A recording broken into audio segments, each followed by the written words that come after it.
বেলাটা ও জানি তো ওই জন্য।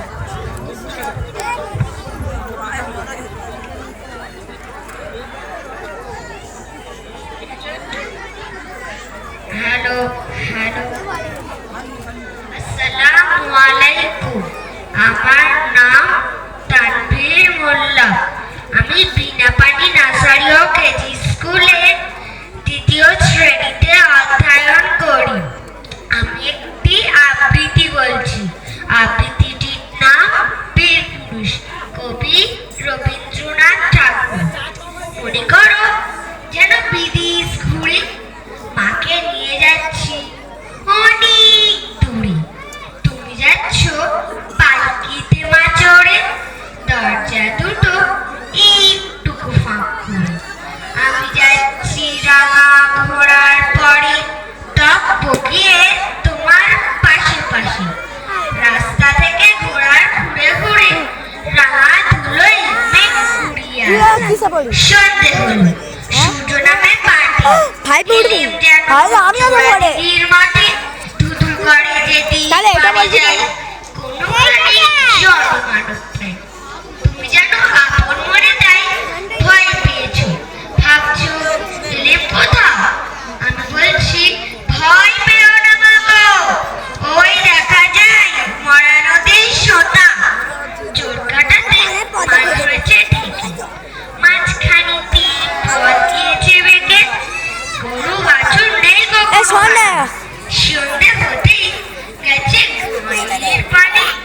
আমরা কোথায় যাচ্ছি কি তা জানি, অন্ধকারে দেখা যায় না ভালো। তুমি যেন বললে আমায় ডেকে দিঘি ধারে, ওই যে কিসের আলো এমন সময়। হারে ওই যে কারা আস্তে ডাকছে রে।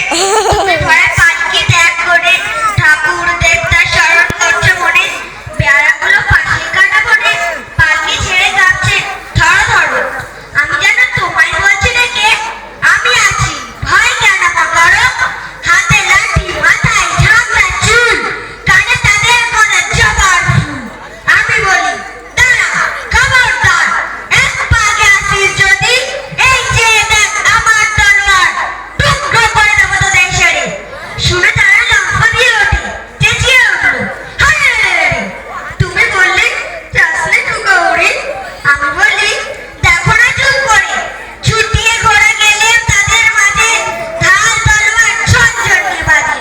কি ভয়ানক লড়াই হলো মাঝে, শুনে তোমার গায়ে দেবে কাঁটা। কত লোক যে পালিয়ে গেল ভয়ে, কত লোকের মাথা পড়লো কাটা। এত লোকের সঙ্গে লড়াই করে ভাবছো খোকা গেলই বুঝি মরে। আমি তখন রক্ত মেখে ঘেমে বলছি এসে লড়াই গেছে থেমে। শুনে তুমি পালকি থেকে নেমে মুখে নিচ্ছ আমার দেবে, বলছো ভাগ্যি খোকার সঙ্গে ছিল কি দুর্দশার হতো তা না হলে। রোজ কত কি ঘটে যাহা তাহা, এমন কেন সত্যি হয় না। ঠিক যেন এক গল্প হতো তবে, শুনতো যারা অবাক হতো সবে। দাদা শুনে বলতো